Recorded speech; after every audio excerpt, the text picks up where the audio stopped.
Thank you all so much for being here with us this evening. It is a thrill to do this for a third time for a full group of people, so that's fantastic. In 1824, Frederick's prolific diarist of the 19th century, Jacob Engelbrecht, inscribed in his diary this little sentence I have on the slide here: "Our whole town is in an uproar, all about Lafayette." Prophetic words, obviously, because 200 years later, we're all still in an uproar about the visit of this incredible man to Frederick, Maryland. So it is a pleasure to share with you tonight this subject. We at Heritage Frederick are your home for Frederick County history, and it's our work, our mission, to preserve the material culture of the communities of Frederick County, things just like we're doing tonight, and to be able to share the stories that they illustrate with you. So how did the Marquis de Lafayette end up in the United States, let alone Frederick, Maryland, in 1824? The French general, who volunteered to cross the Atlantic and serve in the Continental Army, was remembered as a hero in America's fight for independence. His leadership in the siege at Yorktown, which secured America's victory in the war, cemented his place among the country's founding generation. And almost half a century later, after the events of the Revolution, with many of its heroes having now passed on, President James Monroe invited Lafayette to visit the United States as a, quote, guest of the nation. What ensued was a farewell tour which saw Lafayette transported to 24 states, visiting countless cities and towns and traveling over 6,000 miles. And I'll say as we get started here, a lot of the imagery that you'll see on the slides tonight gives us a sense of what Frederick looked like to Lafayette and the people that were in his presence as these events unfolded. And they come to us courtesy of an artist from Frederick named George Augustus Schley. He was a great-grandson of the first permanent settler of Frederick, John Thomas Schley, and had early on showed promise as an artist. He actually apprenticed with the Peels in Baltimore. He was not quite a Peel caliber artist, however, but what he did create were these incredible snapshots of Frederick County scenes from the 1820s up through the 1840s. You can actually see one of his original paintings on display at the end of the program tonight in the gallery, but the ones that I'm using here on the slides come to us courtesy of the Museum of Early Southern Decorative Arts Object Database, which includes about a dozen of his paintings that have been photographed and documented. So this one comes from the year that Lafayette was in Frederick, and is a view looking at the city, looking west with Catoctin Mountain in the background. Frederick had achieved its own position of prominence in the memory of the founding era.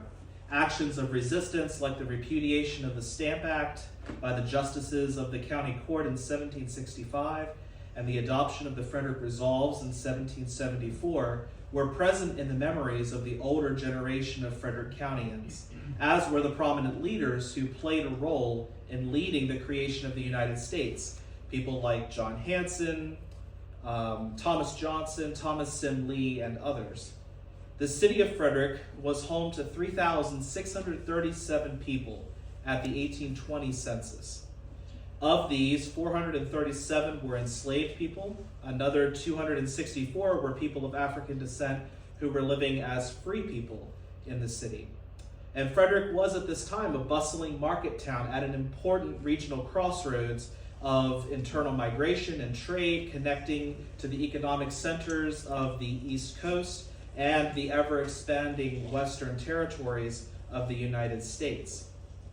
A contemporary account of the city was written just a few years after Lafayette's visit by Anne Royal. She wrote in 1824, so 3 years after Lafayette came here, quote, "Fredericktown is the handsomest town in Maryland, except Baltimore, and hardly exceeded by it.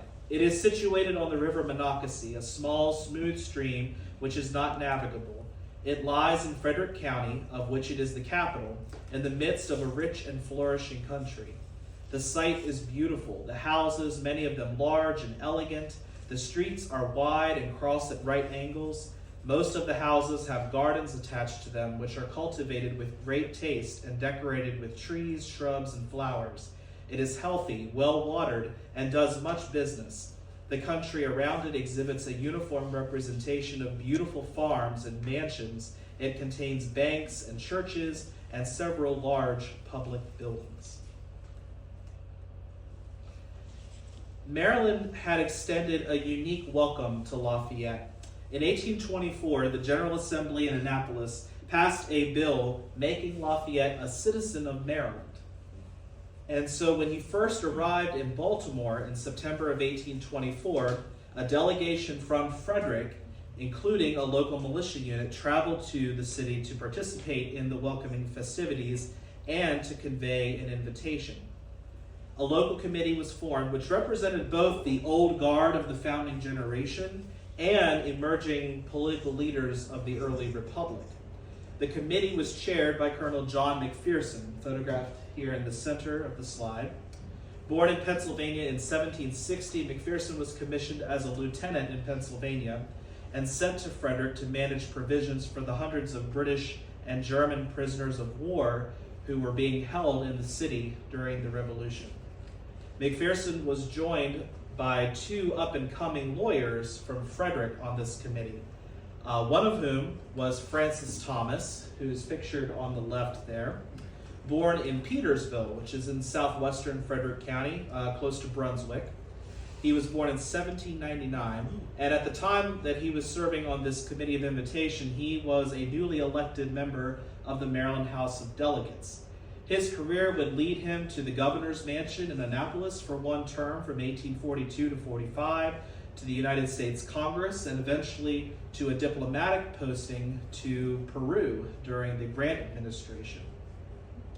His career would be marked by scandal. At the end of his term as governor, he had a very bitter, nasty, and public divorce from his wife, who happened to be the daughter of the governor of Virginia at the time. And the particulars of their marital discord were published in a pamphlet circulated to the Maryland General Assembly, an original copy of which you can see in the archives here at Heritage Frederick. He was also joined on this committee by another upcoming lawyer from Frederick, William Schley, also a great-grandson of John Thomas Schley, the first permanent settler of Frederick. William Schley studied law with a prominent attorney here in the city named Roger Brooke Tawney, and in 1824 had just been admitted to the bar. Schley would go on to move to Baltimore and then later serve in the Maryland State Senate. He also led a rather interesting life, which included duels with some political opponents at various points of his career. The Committee of Invitation asked Colonel McPherson to write personally to Lafayette to request that Frederick be added to his travel itinerary. An accompanying resolution conveyed, quote, "The pleasure of the citizens of Frederick County in the anticipation of his visit is perfectly consistent with his own conveniences, that it will be agreeable to receive him on a day of his own appointment between the 13th and the 20th of December. Lafayette would actually show up a few days late from that request, but what you see on the slide here is the actual letter and that resolution that were sent to Baltimore and given into the hand of General Lafayette. The original document is preserved in the collection of Johnson family papers held by the Maryland Room at the Seaver Arts Library here in Frederick. What also survives is his reply, which you can see on the slide here. General Lafayette initially responded with a verbal insistence that he would do his best to make a stop in Frederick, and finally in early December, word was received with an official date of his arrival, which was set to be Wednesday, December 29th. He would depart from the city on the 31st to head to Washington, D.C. to, quote, wait on the president's leave, having had the honor to be invited to dinner by the members of both houses of Congress. the Marquis de Lafayette acknowledged, quote, the several testimonies of kindness and the gratifying invitations with which I have been honored by the citizens of Frederick and County. So on the slide here, you can see the announcement which appeared in the Fredericktown Herald newspaper on Christmas Day, alerting the residents of Frederick County that Lafayette was imminently arriving for his visit to Frederick. You'll notice another interesting name involved with all of this planning. At the bottom of the notice there, Dr. John Tyler. You may have heard of the Tyler Spite House here in downtown Frederick, just a block in that direction on West Church Street. This is the same John Tyler who built the Spite House, but who perhaps more significantly was the first optical surgeon to practice in Frederick, and according to some sources and tradition, the first to conduct cataract surgery in the United States. But this Dr. John Tyler would serve as the head of the Committee of Arrangements, planning all of the festivities that would take place while Lafayette was here in Frederick. So already by the time Lafayette's word had been received that he would be coming to Frederick, preparations were in full swing for this visit. And those logistics were extensive. The elements of the festivities would include a public reception, a military parade, dinners, opportunities for local residents to meet the general. The setting for many of these activities would be Joseph Talbot's Tavern on West Patrick Street. Talbot had purchased an already long-established inn 3 years prior in 1821 from its longtime and celebrated proprietor, Catherine Kimball. The 3-story tavern stood close to the intersection of Patrick Street and Public Street, or we know today as Court Street. So this photograph is actually a daguerreotype taken by Jacob Byerly, looking west along Patrick Street from the square corner, and the large 3-story building that you see in the center is Talbot's Tavern, much as it would have appeared when Lafayette came and saw the place. The site where that was located is today the site of the Francis Scott Key Hotel building on West Patrick Street, so across from the Weinberg Center. A public dinner was planned for the night of Lafayette's arrival, which would take place in Talbot's Hotel. Tickets for this event cost $4, which today equates to $130. And I might need to check that because I wrote that figure 2 months ago.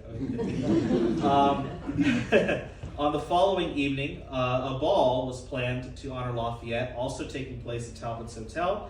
And this event was much more extensive. As the Fredericktown Herald reported, quote, tickets of invitation shall be sent to the ladies in the county.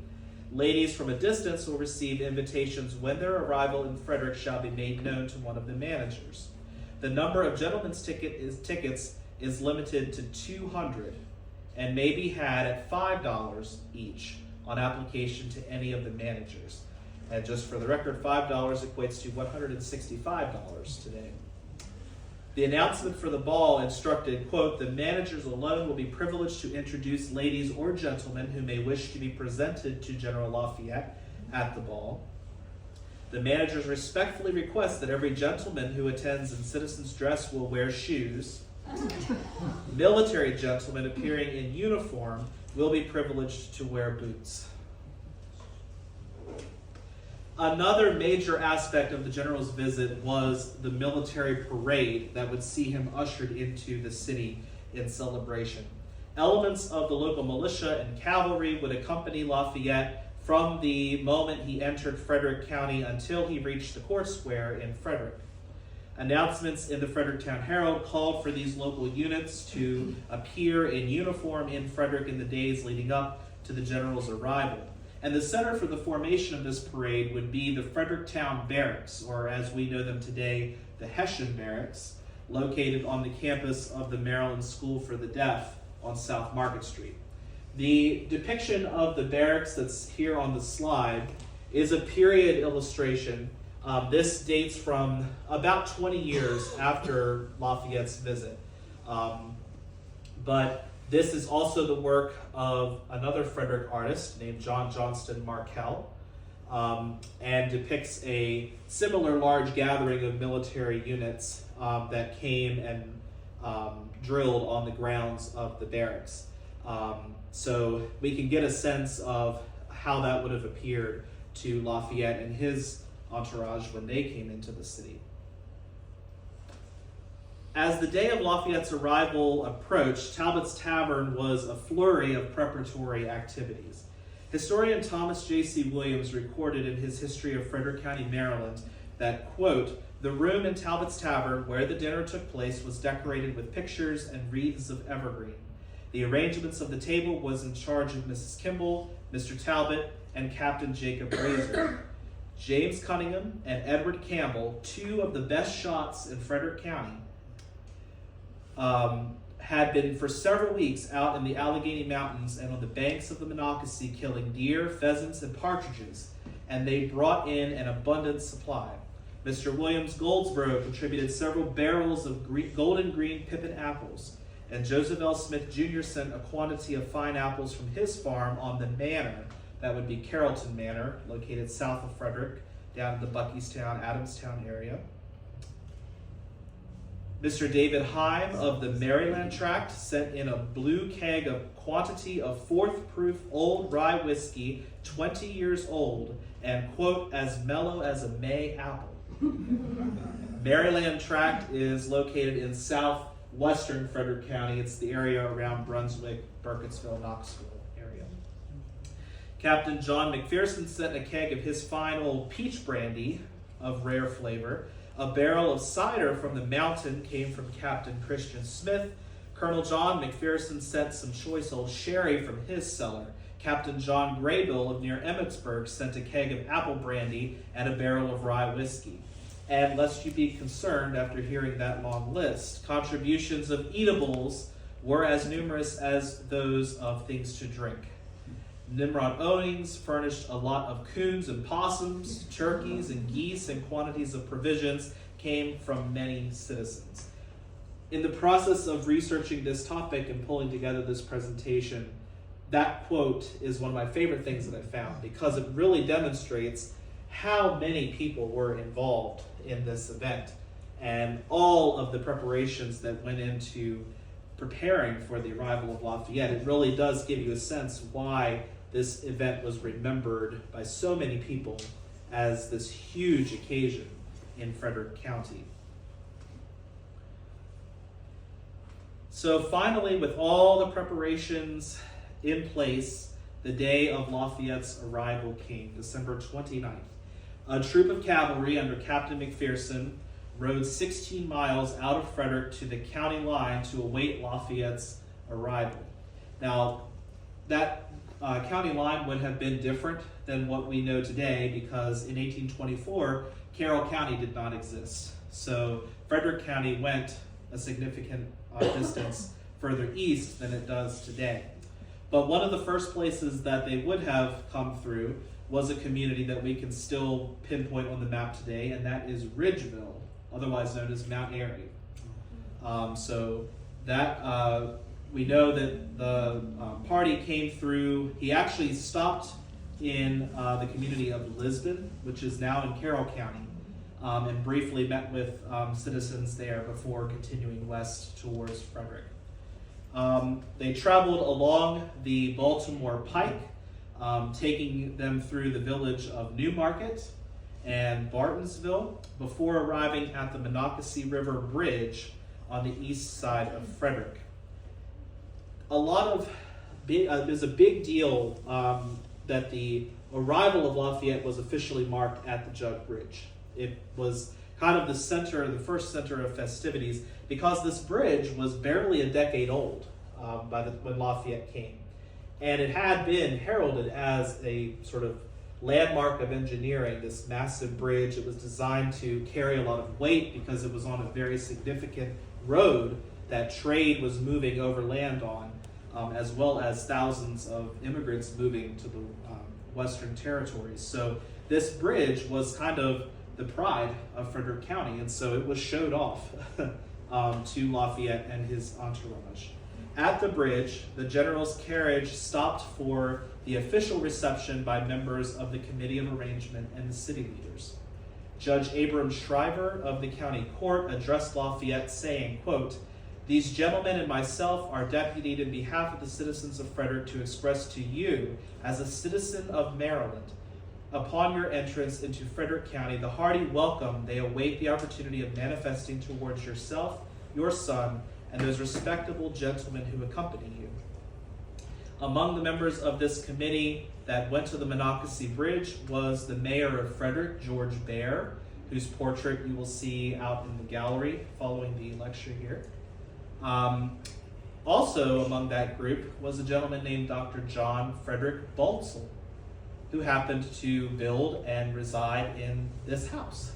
This house was probably under or nearing construction completion at the time that Lafayette came. But the builder of the house, Dr. Baltzell, was one of those to go out and greet him at the bridge.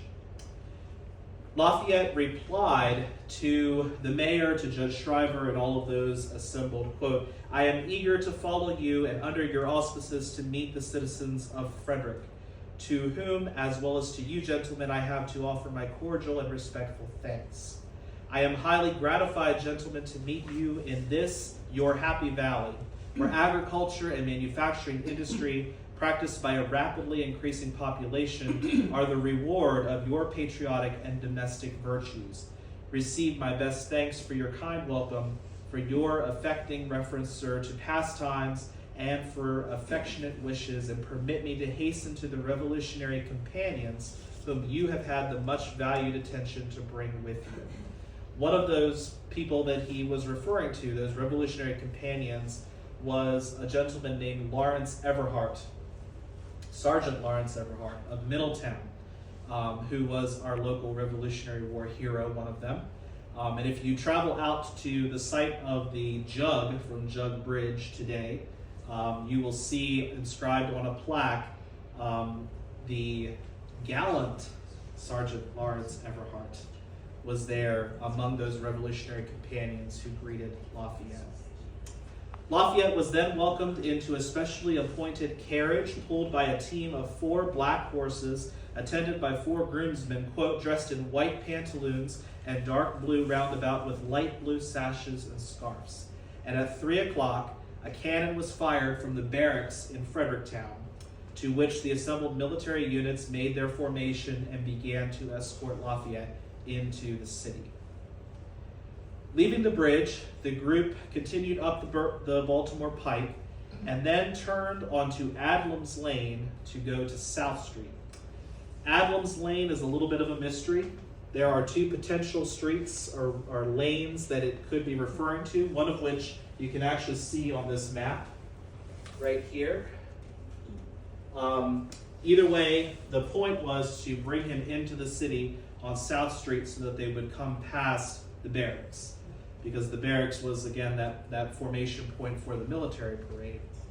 Once he arrived at the barracks, the cannon were again fired and the church bells were rung in the steeples throughout the city, alerting the citizens that Lafayette had arrived in the city.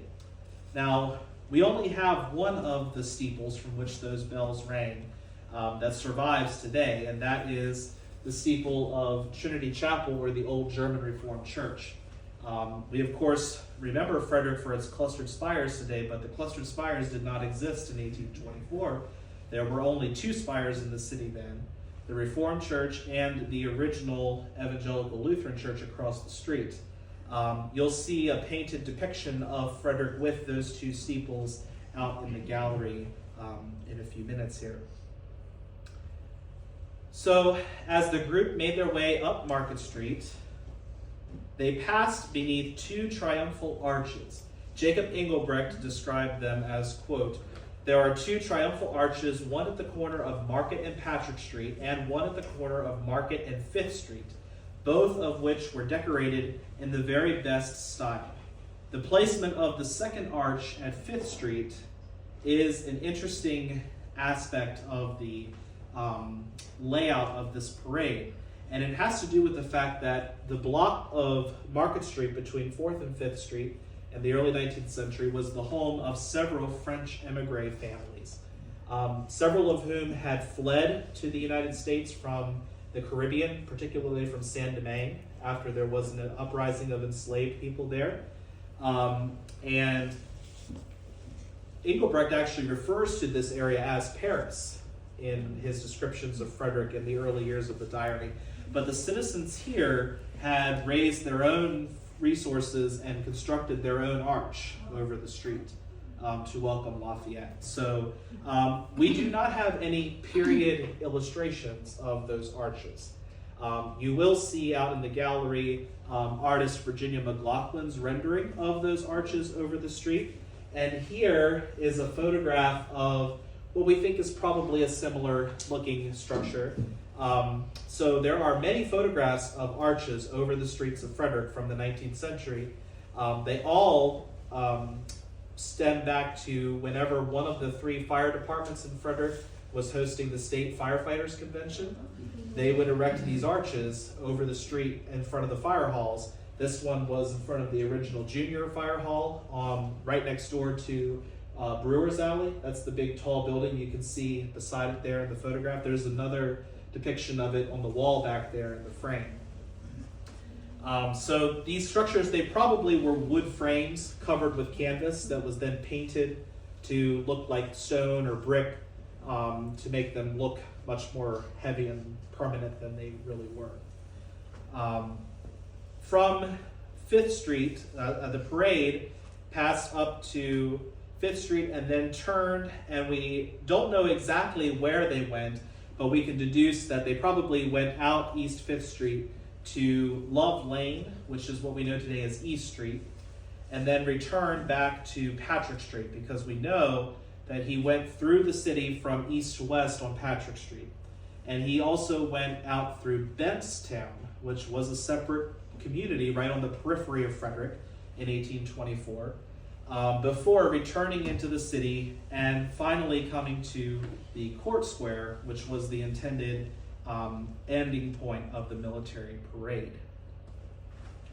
At the Court Square, a speech was made by William Ross, in which he stated, quote, "I have been appointed by the Committee of Arrangements to give to you, in the name of the good people of Frederick, a sincere and affectionate welcome to our county. We have to regret that time has consigned to the tomb many of the fellow citizens who you knew personally and bore testimony to your valor, and if casting your eyes around this assembly, it can rest on but a few who encamped with you in the field, it may, with confidence, rest on all as your friends, who have read your history and who have been taught by their fathers to love and venerate your name."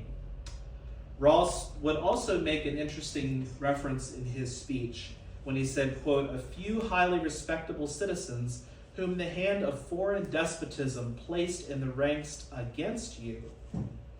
They were once your public foes and often opposed you in the field, but they have forgotten their scars and grounded their enmity with their arms at the siege of York, and now sincerely unite with us in the public testimonies of a nation's love." So this reference is being made towards the members and their descendants of the Hessian mercenary soldiers, who many of whom were kept as prisoners of war in Frederick. And at the end of the Revolutionary War, those Hessian soldiers were given the opportunity to become citizens by essentially paying a fee that ransomed them out of foreign military service into becoming citizens in the United States. And a number of Hessian families did do that. They decided to stay and settle here. One of which was a gentleman named Conrad Engelbrecht, who was the diarist Jacob Engelbrecht's father. So it's an interesting reference to Frederick's unique place in the revolutionary story that Ross was pointing out in that speech.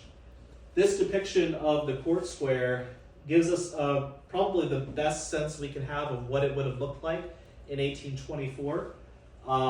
So to give you the bounds, this is Church Street right here. This is Court Street. Record Street is running up the left side, and then Council Street would be back here. The red brick three-story house there is the Ross House, where Colonel McPherson lived and where Lafayette lodged. That is the 1785 courthouse, which was the second courthouse in Frederick County, and which burned at the beginning of the Civil War in 1861, and was replaced by the building that we know today as Frederick City Hall, that was the third courthouse. This image comes from an 1854 lithograph, a bird's eye view of Frederick, published by Edward Saxey of Baltimore. From the court square, Lafayette briefly entered his lodgings at the home of Colonel McPherson before traveling to Talbot's Tavern for the public dinner. At this event, he was greeted by an old acquaintance and local hero of the Revolutionary War, Sergeant Lawrence Everhart, who sat at the lead table with Colonel McPherson and Lafayette. Everhart had gained his reputation as a hero of the Revolution for his bravery in the Battle of Cowpens in South Carolina in January 17th, 1781, when he saved the life of Colonel William Washington, who was the cousin of George Washington. And Everhart had met Lafayette in person in the lead up to the siege at Yorktown. So they had been acquainted even before this meeting. At the dinner at Talbot's Tavern, Everhart sat at the place of honor with Colonel McPherson and Lafayette. And according to Williams' history, quote, General Lafayette dined heartily and enjoyed especially the game, eating corn pone and possum and drinking old rye whiskey and sherry. Before the speeches began, a number of songs were sung. William G. Russell sang the Star-Spangled Banner and the Marseillaise hymn, and the whole company joining in the chorus. On learning that the author of the Star-Spangled Banner was a native of Frederick and was living in Georgetown, the general declared that he would go see him. And of course, he's referring to Francis Scott Key in that reference. What has survived from this dinner, thanks to a couple sources, is a list of 35 individual toasts that were made to Lafayette in the course of this evening. These toasts heralded Lafayette's bravery and leadership, the memory of the revolutionary generation, the battles and the triumphs, and the ideals upon which the United States was founded. One of the toast makers was Dr. John Baltzell, builder of this house, who gave the penultimate toast, number 34, raising a glass to, quote, the gratitude of a free and enlightened nation, the best reward of virtue and patriotism. Bear in mind that the hotel in which these gentlemen were assembled and partaking in this dinner was served by at least 12 enslaved laborers who were owned by Joseph Talbot, the owner of the tavern. Dr. Baltzell himself was an enslaver, enslaving as many as 8 people who worked in this household on this property. And so such a paradox of toasting an enlightened and free nation was certainly a recurring theme throughout Lafayette's visit. Outside of the hotel, Jacob Engelbrecht wrote that, quote, the illumination of the town commenced, and approximately 6,000 people who had traveled to the city to see Lafayette settled into their lodging arrangements for the night. So bear in mind, the population of Frederick was less than 4,000 people, so 6,000 people were in the city to see Lafayette. On the following morning, Lafayette came back to Talbot's Hotel at 10 a.m. to greet local citizens. One of these was Jacob Engelbrecht. He wrote in his diary that, quote, he is now receiving the citizens and strangers at Talbot's. Among the rest, by and by, I was one who was introduced to him by Colonel Ritchie. The general went back to Colonel McPherson's house around noon, where he received a group of invited ladies, representatives of the local Masonic Lodge, and had lunch with the McPherson family and some invited guests, while outside, hundreds of Frederick citizens were readying for the climax of the visit, the ball. Williams states, quote, this ball was perhaps the most famous that ever took place in Frederick County. Prominent among the beautiful women at the ball was the bride of Colonel William Fitzhugh, Sheriff of Washington County, daughter of Colonel Holker Hughes, who had cast nearly all the cannonballs used by the Maryland line in the Revolution. Many ladies from Virginia, Pennsylvania, and the adjoining counties of Maryland were present. The costumes, the Chronicle said, were of the gayest yet of the most Republican character. The dancing was good. The refreshments seemed to have been varied and ample. Refreshments, our accounts say, included cakes and confections of every variety, of wines, tea, coffee, chocolate, applejack, oranges, peaches, pineapples, citrons, raisins, preserves, cold turkey, figs, venison, and pheasants, oysters in their best modes, buckwheat cakes, piping hot, and honey. All the delicacies that the palate could crave or the appetite enjoy were served at intervals in great profusion. These refreshments must have astonished the Frenchmen. Retiring once again to Colonel McPherson's house, General Lafayette rested before beginning his journey down the Georgetown Pike to Washington, D.C., to a New Year's Eve dinner at the White House. On December 31st at 8:30 a.m., Jacob Engelbrecht wrote this final entry about Lafayette, quote, Major General de Lafayette and his son George Washington Lafayette and Secretary Monsieur Levasseur left Frederick about 10 minutes ago on his way to Washington City. I saw them. May success attend him and all his household. Amen. Lafayette made several speeches of thanks to the citizens of Frederick County for their hospitality while he was here. But perhaps the best stated was the response that he made at the Court Square after William Ross delivered his speech. Here Lafayette said, quote, Your kind invitation and my own desire have brought me here as soon as a visit to this interesting city has been in my power. While I mourn with you the loss of my departed revolutionary companions of Frederick County, I am happy to take by the hand the surviving patriots of that time and in the welcome of the sons to recognize the friendship of their parents. It is also for me a great pleasure to see those among our former adversaries whose gallant souls, indignant to the antisocial abuse of their valor at the vile bargains for their lives and limbs made between European princes and witnessing the happiness of American freemen, have resorted to the standard of a legitimate sovereign of which they have become a part, the people. May it be the case with all the soldiers whom despotism and aristocracy will set to fight against their own rights and the rights of man. The local tranquility which has blessed your delightful valley did not prevent its inhabitants taking a spirited part in the Revolutionary and in the last war, and becoming fully entitled to all the advantages of Republican freedom. I thank you, sir, and the good people of Frederick, for the gratifying sentiments you have been pleased so kindly to express, and for your honorable and affectionate welcome. Rejoice with you on the great improvements in this city and county, and beg you all to accept my most grateful respect and patriotic wishes. Lafayette was remembered in his time and today for his commitment to human rights. The American Friends of Lafayette explained this accordingly, quote, his earliest concern was for the enslaved men and women he encountered during the American Revolution. By the mid-1780s, Lafayette was a committed anti-slavery activist. He purchased plantations in French Guiana to experiment with gradual emancipation, joining anti-slavery societies on both sides of the Atlantic. He frequently corresponded with leading political figures on both about abolition.